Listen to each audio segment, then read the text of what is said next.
En Floride, la propagation rapide des sangliers pose un défi environnemental.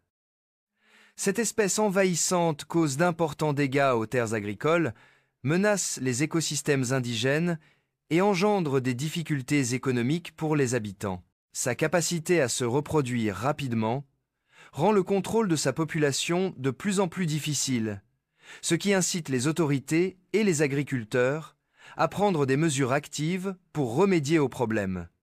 Les sangliers envahissent fréquemment les terres agricoles, laissant derrière eux des dégâts évalués à des centaines de millions de dollars chaque année.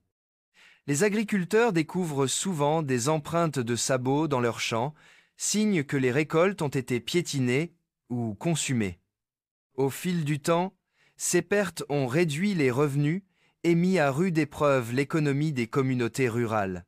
Pour contrer cette menace, les fermes et les équipes de chasse de Floride emploient des méthodes spécialisées, notamment l'utilisation d'arcs et de flèches perfectionnées, combinées à des compétences de pistage expertes. En étudiant les traces et les schémas migratoires, les chasseurs peuvent identifier les zones à forte concentration de sangliers. L'une des zones les plus touchées est la forêt nationale d'Apalachicola, où ces animaux sont connus pour causer de graves dommages agricoles et environnementaux. Une fois les itinéraires de déplacement identifiés, les chasseurs utilisent des arcs performants comme le modèle Brix 380, fabriqué par un fabricant réputé. Ces arcs sont suffisamment puissants pour abattre efficacement et sans cruauté les gros sangliers, tandis que des lunettes optiques permettent de maintenir la précision à distance. Cette approche ciblée a contribué à une réduction mesurable des chasses aux sangliers réussies, jusqu'à 50% de captures en moins, selon certains rapports, par rapport aux années précédentes, ce qui témoigne à la fois d'un meilleur contrôle et de la nature insaisissable de ces animaux. L'un des avantages notables de la chasse à l'arc est que les flèches, souvent fabriquées en alliage de carbone durable, peuvent être réutilisées plusieurs fois, réduisant ainsi les coûts globaux. Bien que les arcs soient moins puissants que les armes à feu, un tir précis dans une zone vitale suffit à arrêter même un gros sanglier.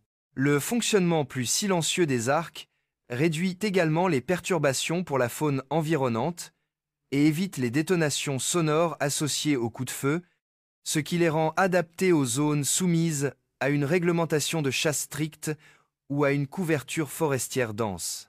Les pratiques de chasse modernes intègrent souvent la technologie GPS pour améliorer leur efficacité. Les dispositifs de localisation permettent aux chasseurs de suivre les déplacements des sangliers en temps réel et de combiner ces données avec les observations du terrain, les changements saisonniers et les signes naturels pour prédire les tendances. Cette approche améliore la sécurité, minimise les perturbations de l'écosystème et contribue à protéger les cultures précieuses comme le soja.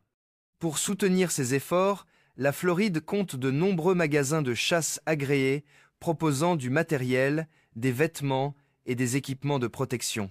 Ces magasins proposent des produits à différents prix, s'adressant aussi bien aux chasseurs professionnels qu'aux chasseurs amateurs, et sont reconnus pour leur qualité et leur service. Lors de la chasse au sanglier, les chasseurs expérimentés insistent souvent sur l'importance de la précision et de l'exactitude afin de garantir un traitement humain et des résultats efficaces. Ils recommandent de viser des points très précis, comme le bas de la patte ou juste derrière l'oreille, car ces zones peuvent entraîner une mort rapide et éthique. Les sangliers sont des animaux très sociaux et se déplacent généralement en groupe de 10 à 15 individus. Dans un tel groupe, un seul tir bien placé peut abattre un animal. Cependant, le vacarme soudain disperse généralement le reste du groupe, rendant toute nouvelle tentative beaucoup plus difficile. La réglementation sur la chasse joue également un rôle important dans la promotion de pratiques responsables. Dans de nombreuses régions, les chasseurs sont limités à 6 flèches par partie. Cette limitation encourage non seulement un placement précis des tirs, mais contribue également au maintien des normes de sécurité et à la pérennité des activités de chasse. Au-delà de l'habileté au maniement d'une arme, une chasse au sanglier réussie exige une connaissance approfondie de l'environnement. Les zones fréquemment fréquentées par les sangliers sont souvent reconnaissables à leur odeur caractéristique et désagréable due à l'accumulation de déchets. Ces déchets contribuent non seulement à la pollution, mais représentent également un défi tactique pour les chasseurs. Si un chasseur marche involontairement sur ces traces, l'odeur peut s'accrocher à ses chaussures ou à ses vêtements, ce qui peut alerter les sangliers à proximité et réduire considérablement les chances de réussite d'une approche. C'est pourquoi les chasseurs, surtout ceux qui chassent de nuit, redoublent de précautions.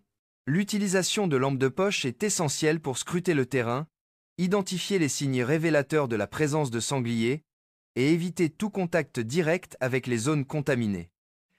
Cette attention particulière, portée aux détails, leur permet de rester indétectables lors de leur déplacement, augmentant ainsi leurs chances de chasser en toute sécurité, de manière éthique et efficace.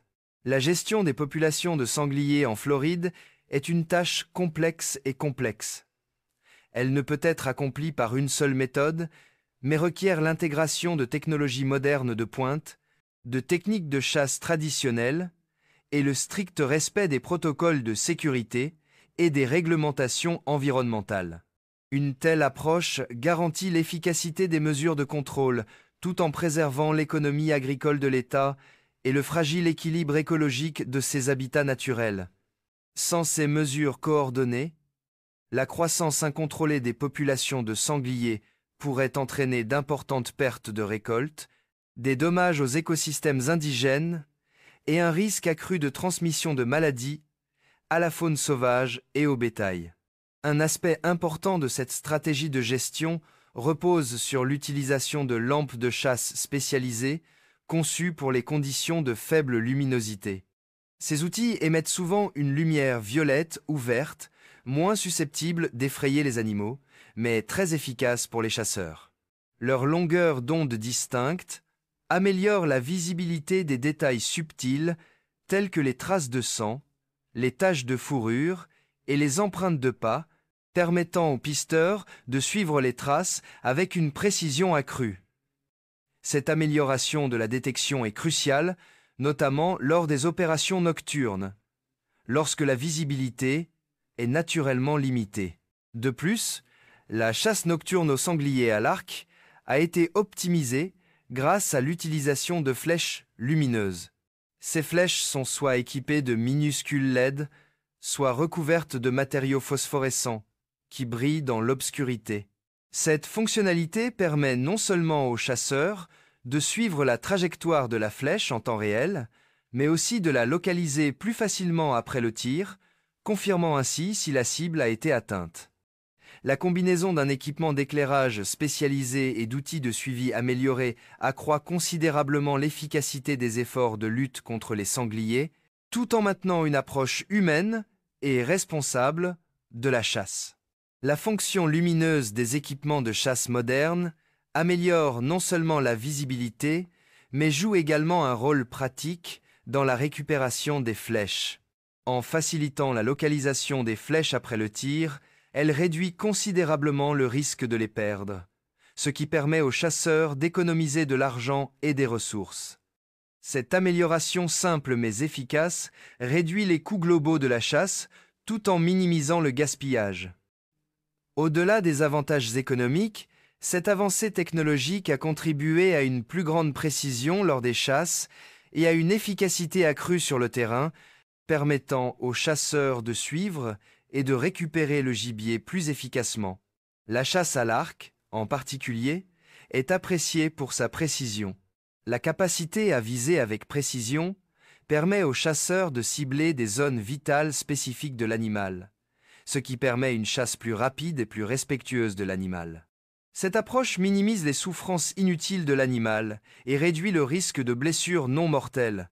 De plus, l'utilisation contrôlée du matériel de tir à l'arc contribue à protéger l'environnement en limitant les dommages collatéraux à la végétation et aux habitats, préservant ainsi l'équilibre fragile de l'écosystème. Dans de nombreuses régions, les pratiques de chasse sont réglementées par des lois strictes visant à protéger les populations d'animaux sauvages. Par exemple, il est souvent interdit de chasser les sangliers mâles adultes, qui jouent un rôle crucial dans la reproduction, ou les femelles gestantes, dont la survie est essentielle à la survie de l'espèce. Ces mesures visent à maintenir la stabilité écologique, à préserver la diversité génétique et à assurer la prospérité des générations futures d'animaux. En respectant ces réglementations, les chasseurs contribuent non seulement à une gestion durable de la faune sauvage, mais aussi à la santé environnementale à long terme.